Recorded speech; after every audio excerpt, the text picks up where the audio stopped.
El lloro que no sabia parlar. Aquesta és la història del lloro que no sabia parlar. De fet, només feia crits estranys perquè des de que va néixer mai havia sentit parlar als humans. Vols saber-ne la raó?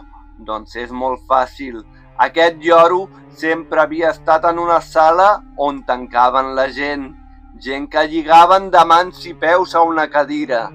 Les persones tancades en aquella sala només podien fer sorolls estranys amb la boca, ja que la tenien tapada perquè no parlessin. I és per això que aquell lloro només feia sorolls estranys, els sorolls que sentia en aquella habitació. I ara que ja saps el meu petit secret, en aquesta sala hi estaràs molt bé. Ah, ah, ah, ah!